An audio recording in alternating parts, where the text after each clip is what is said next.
So here we go. So 5, 4, 3, 2, and 1. All right, folks, welcome back to the Trauma Therapist Podcast. I am very excited to have as my guest today, Robert Gray. Rob, are you welcome? You ready? Yes, I'm ready. Thank you for having me. All right, man. It's great. So a highly regarded art therapy lecturer from Germany, Robert Gray has degrees in art therapy, psychology, and theology. As a psychologist, he is able to present art therapy practices in an evidence-based context, which further facilitates a well-founded and comprehensible training program. He leads the field of art therapy with his unique integration of psychological techniques and spiritual practices. Rob is also the author of the book Art Therapy and Psychology. It's hands-on and rich with supportive study tools and includes numerous case studies to which the reader can relate. The book is essential reading for art therapists in training and in practice, psychologists and mental health professionals looking to establish or grow their expertise. Rob, welcome to the podcast. So good to be here. Awesome. So thank you for being here. Before we get going, Rob, share with the listeners where you're from originally and where you are now. I'm originally from Germany, and I studied art therapy in Germany and also theology. And then I fallen in love with an Australian girl and I moved to Australia. And Wow. I had to find a path in Australia, and art therapy 20 years ago was not known in Australia. So I had to study psychology as well, just to fit into the place where I wanted to be with that woman I loved. So I studied a lot, and people in Australia got really curious about art therapy because psychology is quite established, of course, and social work and counseling. And so I started teaching art therapy to my colleagues for free. Wow. And then my manager said, "Now you can't do that at work time." So I started my college. Awesome. And now that's what I mainly do. I teach, and I work mainly with trauma, really. Okay. Because All right, stop there. There. We will get to that. Good. All right. So I am interested in how you got here in the first place. Yeah. Share that with us. Go. How do I got here to what? Well, how this interest in art therapy, this interest in, how did that blossom for you within you? What was that path like? Yeah, well, I worked when I was a 15-year-old. I was involved in the parish youth in the church, and we had a lot of kids who got abused and neglected, and we did respite care for them. We took them away from their homes for 3 to 6 weeks. Wow. And I was asked to join in and help with the kids and do activities with the kids. My mom was a Freudian analyst, and she kind of said, "Go ahead with it, and I give you something to read." So she gave me a book from Jung and other books that might help me to understand those kids and to be supportive to them. So you were 15. 15, How old were these kids? The kids were from primary school age, mainly. What's that? Some secondary school age. How old is that? 5 years old, 6 years old. Okay. 8 years old. And they were just taken away from their parents to give them a break. Sure. And so that's how I got into the interest in, being with people, I guess. And then I studied theology myself to work with youth and kids. And then I realized soon that pastoral counseling doesn't go deep enough for my wanting. Coming from an analytical background with my mother, I wanted more. So I studied art therapy. Okay, let me interrupt you for a second here. Pause you for a second. So when you started doing this, so it sounds like from an early age you were introduced to religion and spirituality. Yes. Okay. Not to my parents. I lived in South America in the slums when I was 11 without my parents. And there was a religious family. And I don't know, I felt there's family and they're religious. There must be something good about this. Wow. So when you started working with these kids and you yourself were young, what was that like for you? I mean, did you feel or think, wow, I can do this, or what? Yeah, that's actually very interesting, because I was very confident as a young man or a young teenager. I thought, I can do this. I can help them. And then at the end of the respite care, we often met with the parents and the kids. Wow. And the parents asked me questions. what do I do with her or with him? I have all these issues. So I gave him advice. What did you say? I told them, oh, well, you might have to take more time with them, go and play with them outside, listen to their stories. They have a lot to tell and to share. And I was so confident in my head that I knew the answers. But those sound like really, really good answers. Well, they kind of intuitively were, but as I grew older, I started to realize how little I actually really know, Sure. especially once I got my own kids. Yeah. Well, listening is I don't think is ever a bad answer, you know. So wow, so that's so interesting, right? I mean, from an early age, there was something going on with you. Okay, so you had that experience. How does the art therapy come into play here? Art therapy was for me something I've chosen because I wanted to not just to chat, I wanted to go deeper, find out what's really happening and how can we change that for you? Mm-hmm. Because I realized also quite early through the readings of my mom, through the books she gave me, that just giving people advice is not going to change them. Mm-hmm. It's nice, it's well meant, but telling people stop drinking or stop hurting your wife, it's not going to do it. Right. Something needs to shift from a deeper place. And that's how I got into art therapy. And that's how I became an art therapy lecturer, that passion to make a difference to people and not just people coming to you in counseling and you just tell them what you think. Now, what was your understanding of art therapy? In other words, you said you wanted to go deeper and make more of a kind of tectonic shift in a sense. Yes. What did you understand art therapy to be, and how did you feel that would make that shift for people? I guess when I was a young man, I didn't understand a lot about it.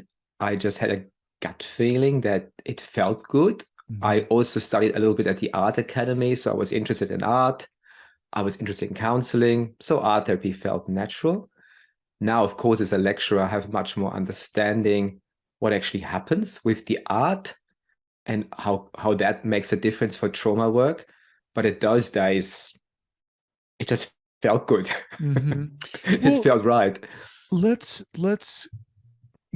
get into this here, and I want to be mindful of your study and interest in theology. When, in relation to what we're talking about now with your learning of art therapy, where was that for you? The spirituality. I guess my parents got divorced when I was 6 years old. So I ended up with my mom alone. I was in a boarding school for a year and then I was alone with my mom and I saw my dad every second weekend. So there was a real sense of losing family and connection. Mm. So that losing connection is a topic until today for me, how to get connection with people, a real connection and not just a superficial one. And when I was with this family in the slums in South America, in Uruguay, they had connection. And the connection was celebrated through a religious expression. They talked to God, they prayed before having dinner together, they prayed before they went to bed, and they shared that with each other. And I felt, this is really nice. This is family. Why were you there? My mom decided she wanted to move to South America, where she's originally from. She was born there, and she didn't like the Germans. She thought they were too harsh and too serious and not Mediterranean enough, I suppose. There's nothing wrong with the Germans, but not like Americans sometimes think. Mm-hmm. They're very kind people. But for my mom, she felt that emotional expression that was missing for her, people sharing their feelings openly. Mm-hmm. So she wanted to go to South America, and she was still going through this divorce experience. It was still stressful for her at home. So she sent me ahead alone to a family she trusted. Oh. And they lived next to a slum. They were a wealthy family, but they lived next to a slum. So all my friends lived in a slum. Wow. And that's why I was there. But I was there a year alone without my parents. So there was also trauma that I wasn't aware of, but I was constantly thinking, when are they coming? What's happening? Wow, such an interesting background and such an interesting upbringing. You mentioned how, well, okay, so obviously a lot of therapists and survivors are listening to this podcast, and we've all heard of art therapy. How do you define it? What is it to you? What is it to me? That's a good answer. It's a way to get easily or fast to a very deep place where I am not running the show, but I'm only facilitating it, and somebody else goes to that deep place and has an insight and awareness of, now I know why I'm in this relationship. This is toxic. This is not good. I'm depending on someone. I don't want to depend any longer. I'm sick of depending. And they tell me that, and I'm just sitting back and thinking, wow, great. So through art therapy, I'm doing something very similar what my mom used to do with psychoanalysis. But what I really love about art therapy is that it's visual. So the person expresses something visual, and I can watch it, and I can see what they're doing, and then I can see what they're saying about the artwork. So I can really follow much easier than just by talking and suggesting and interpreting. I don't like that. I don't like the whole idea of me being the expert who knows something, because the truth is, as I got older, when I was a young man, I believed I knew a lot. And as I got older, I started to realize I don't know anything. And probably the best thing you can do is ask my wife, and she will confirm that Rob has no clue. So this sounds amazing to me. Can you give us a concrete example of what this would look like? Yes. So I guess when you have a traumatic experience, I try to make it really short. Can you be specific about a client you've worked with? Obviously, maintaining confidentiality, but I want to get more specific. Okay, I have many clients who had experience of assault or violence, and just rave. Yeah, okay. They come to you totally overwhelmed. Somebody sent them to you normally because they have seen other clinicians before, and nothing happened, nothing changed. The clinician was always well-meaning and told them what to do, what to think, to leave the guy or whatever. And then they end up in art therapy because somebody told them, try that. And then I say, okay, how about you, what's going on? First, just the general questions that, I'm this relationship. I'm very fearful. I'm walking on eggs, and I don't know what to do, but I also don't really want to leave because I know he loves me. Something like that. And that's a lot of people say that, but I have one person in my mind, a recent client, that's what she would have said. Or that still says, he loves me. He just sometimes does things that are not right. Can you express it in an image that, or I might make a self box, like a shoe box, where she creates on the inside of the shoebox how she really feels, and on the outside of the shoebox how she protects herself against him when he is one of his moods. So you would invite her to do this? Yes, create, like I have a shoebox in the room without the shoes. Okay. And give her art materials. And on the inside, she creates herself, how she really feels about herself deep inside. Wow. And on the outside of the shoebox, show how you protect yourself against when he's drinking and he becomes violent and aggressive. What do you do?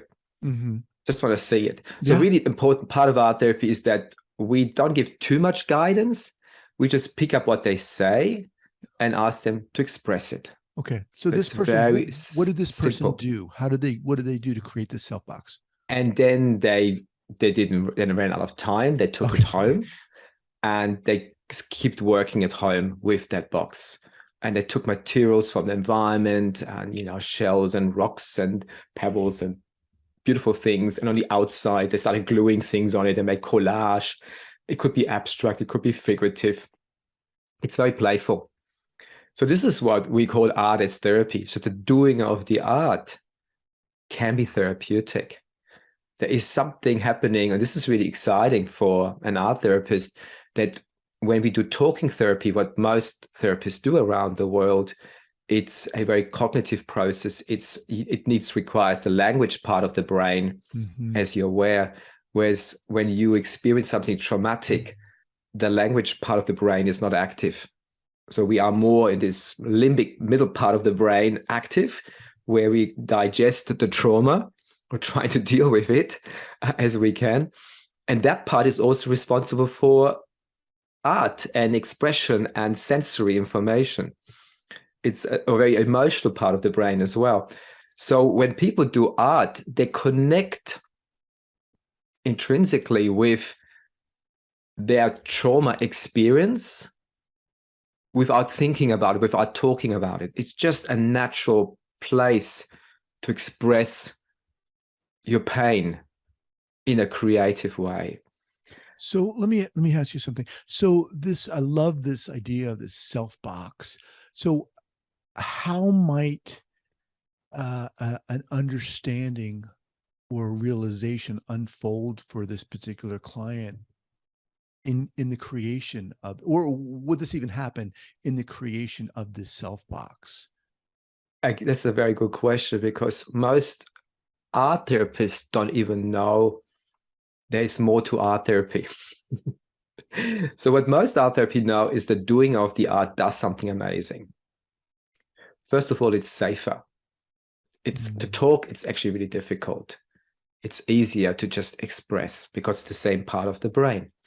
As you do it, the traumatic experience often is not accessible. Like when you have a real trauma experience, you don't know what to talk. You can't talk about it. It's like emotionally, it's kind of locked away, that experience in your brain somewhere. We call it, it's intrinsic. It's not available for discussion.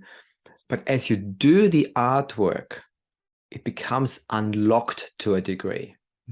It becomes extrinsic. So it means you can actually look at your artwork as you sit at home at your self box and start, oh, I didn't expect that. How does that look like? And she looks at the inside. Wow, it's quite messy there. Wow. So something starts to unlock and starts to shift that is visible. You can see it, and you can even talk about it. So that's the art as therapy still. And a lot of art therapists do that really well. And I think this is what is needed in trauma work, the kind of work. But there's another part of art therapy that I can talk next about, if you like. Yeah, keep going. So the next part needs the art therapist. So now she comes back to our session with her self box. She puts it on the ground, on a table. And I ask her, how have you been? About the process. Oh, it was good. It was fun playing with the materials. I enjoyed it. I thought about my trauma, but at times I forgot about it. And I just enjoyed playing with the box and see what I can put inside, what I put outside. And then now comes the art in therapy, basically meaning you are now in therapy with an art therapist, and we're going deeper. And this is often when I find people having the aha moment or an insight and real awareness of what's going on. So I ask them not what they think about the self box and why they have done it the way I've done it. That's what most clinicians do. I ask them, what do you see? So it's all about, I had in my mind this, but now I see that. Okay, so let me just pause you here for a second. So when you're inviting this person to create the self box, you said, we're not giving much direction. Are you asking them to do this with their trauma in mind, or just within the context of their relationship? I ask them to do it with their trauma in mind. Okay. I ask them to draw inside or create inside how they feel about themselves in life. And on the outside, how they can protect themselves against the partner or husband. Okay. So it's really clear, but as they do the artwork, it's fluid. They go in and out, and they might totally forget about the whole task and just have a go at that beautiful box. And that's okay, because when you work with the unconsciousness, you become very aware that the unconsciousness always projects if it can. So when we're doing something artistic, the unconscious experience of being hurt in a relationship and being controlled by someone else, it comes up and it goes into the art object. So regardless if you're thinking about it or not, it makes actually no difference in my experience. It is still in the art object, the trauma experience always is. Now, you made a distinction and said, you know, well, there's that's the first part. The second part is, you know, what the client sees. Talk more about that. So that's the art in therapy. I'm asking the client not to interpret her own artwork. People always like to interpret it because Like, we're so this used to means think this. and analyze and what that means. Yeah, no, don't do that. Just what do you see? Just when you're looking at it now, you know, what comes to your mind? And then she says, "Oh, I forgot the lid. Oh, I just was so busy with doing the box, and I did the sides, but I forgot to do the lid, and I didn't bring the lid. It's all open." So this is the first experience that this particular client had. You know, you get lots of experiences over the years. And I said, okay. So again, really important, the art therapist is not the expert. I don't know what it means. I ask her, what does it look like without a lid? I said, well, it's open.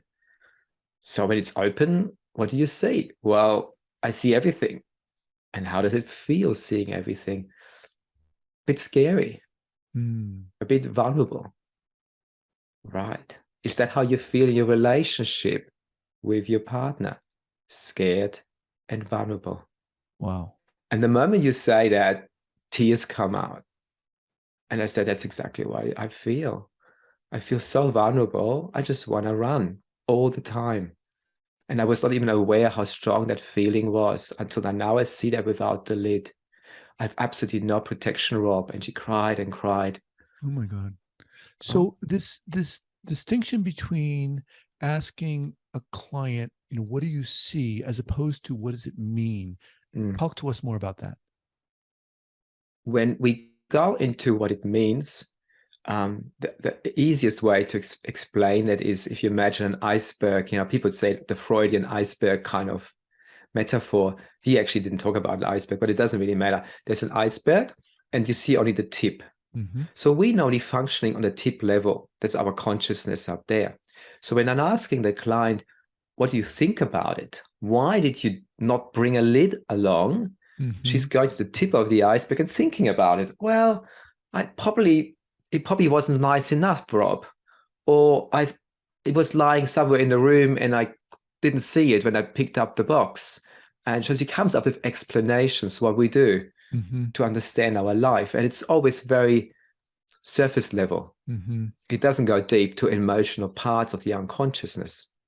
To go to the unconsciousness, I need to move away from interpreting, analyzing, and thinking to what do you see? Why to see? Because, as I mentioned earlier, the unconsciousness always projects into an art object. It's like a dream. You have a dream, there's all these unconsciousness might go into this dream experience or the story of the dream. Not always, but it can really go into it. It has an easy way to get into your dreams. It has an easy way to get into your artwork. Always. Every artwork you do, unless somebody's holding your hand, the moment you have a choice, your unconsciousness goes into it. And if you've been traumatized, it will be in it. It will be visible. So you can actually see it. That's why I'm saying to the client, what do you see? It stands out to them. It calls to them. And this has nothing to do with what you see. No, nothing with Rob Gray. Which is really interesting. Wow. I have no clue. Since I've written my book, I get so many emails, often from America, from the States. And people say, oh, Rob, I got this client who got sexually abused. And this is her picture. Can you show me something what it means? And I now have a template of answering those emails. I have no idea. I would need to see the client. I need to talk to her. Basically, what I need is to ask her, what do you see? Right. Tell me what is there that stands out. What do you see? What does it look like? How does it feel what you're seeing? Mm.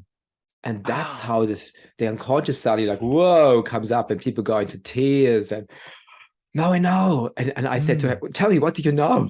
Because I don't know. Mm-hmm. And then she tells me her story. So it very much in that way of working, the art therapist is actually not the expert. Of course, we are experts, but with the clients, we're just on a journey with them where they are understanding, they're getting an insight, and they can change in their own right. We're not manipulating them, pushing them, do that, think in that way. Those feelings are not useful, or those thoughts are not useful. Mm-hmm. You know, I don't need to do that. But it all gets interesting. Once the unconscious becomes conscious, and she says to me, I feel I need more protection. Now I can do cognitive behavior therapy. I can say, so what do you think you might need to do about that? Mm-hmm. So when the unconscious becomes conscious and she has an awareness, I can go to other modalities of checking on behavior, on thoughts, on emotions. And that naturally leads me again to art therapy. So she might say, I need to create a buffer, Rob. That's what she did say. I need a buffer. I need some space between me and him so I can protect myself.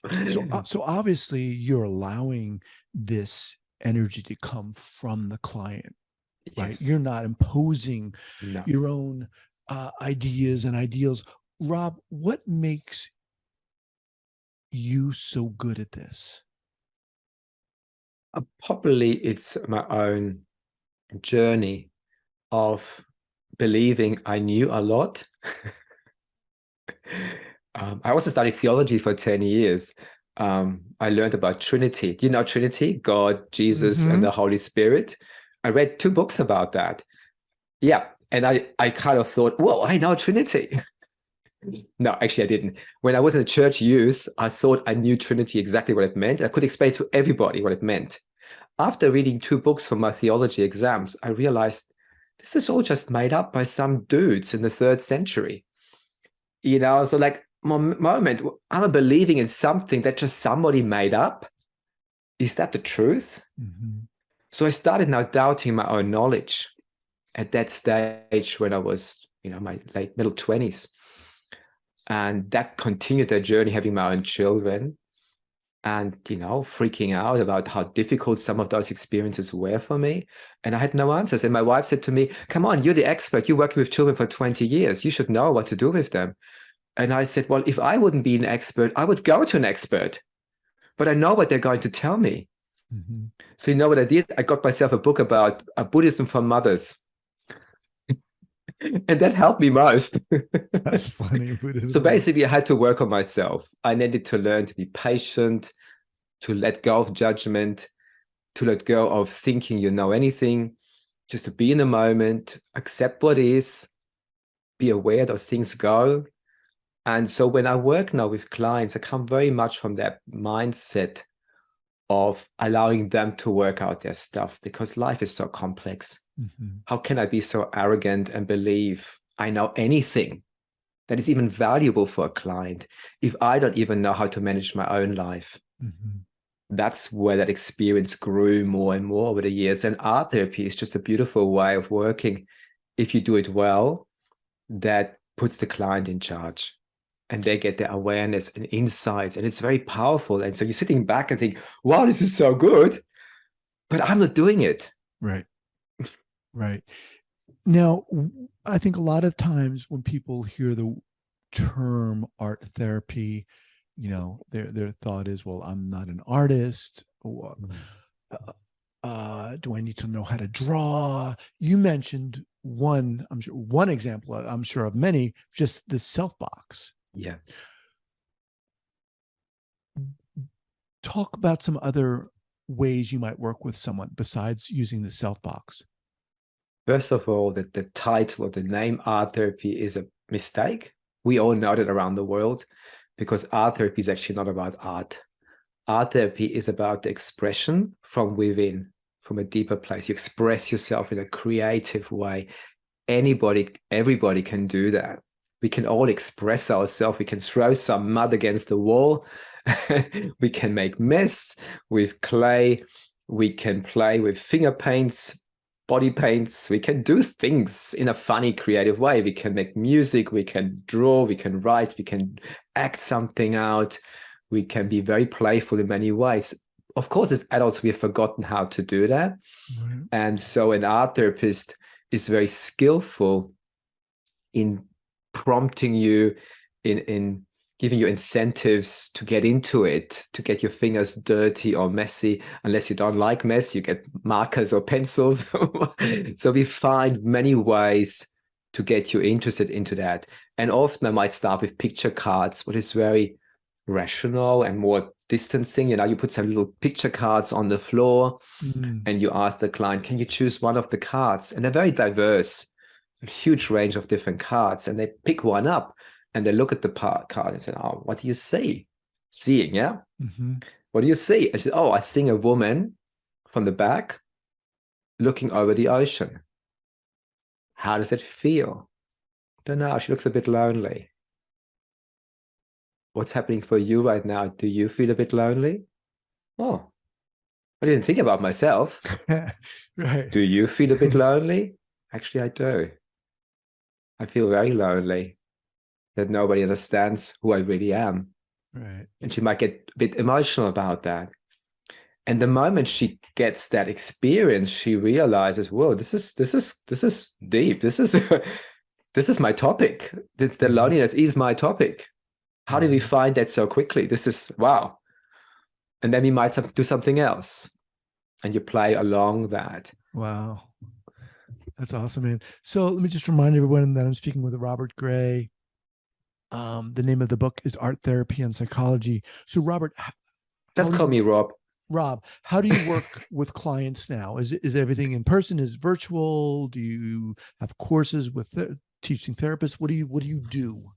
Yeah, well, I started to teach art therapy in Australia about 20 years ago because there was this interest in art therapy. And I kept seeing clients parallel as well. And about 12 years ago, I had a student from Perth, it's on the other side of Australia. And she said, Rob, I can't come to you face to face. It's too expensive to fly every weekend to Newcastle, when it's on the other side of Australia. Is there a way you can make this online for me?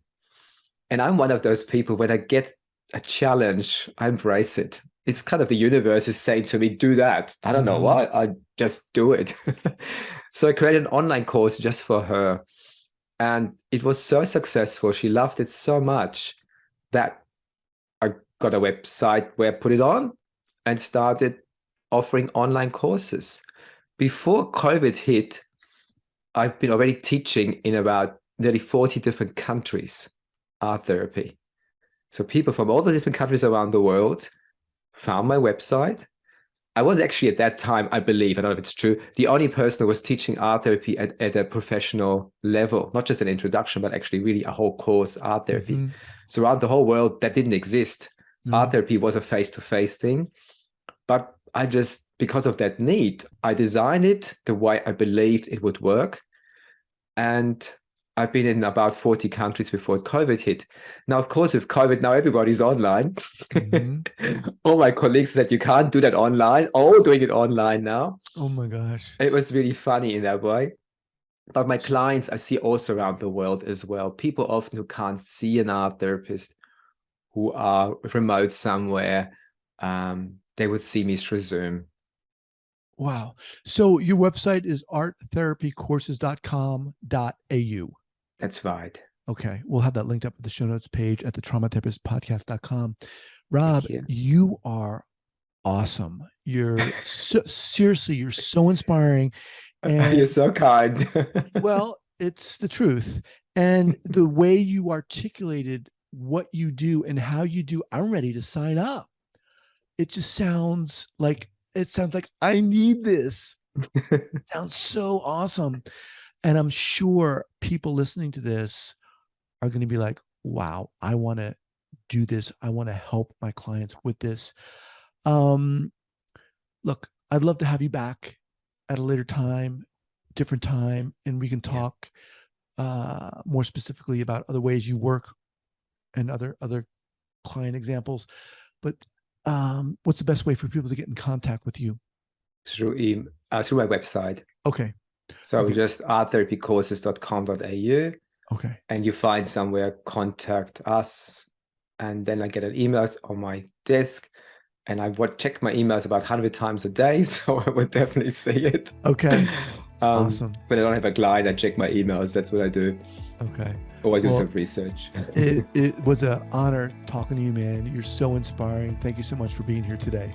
Thank you. It was a real pleasure. Thank you so much. All right. Take care. Take care.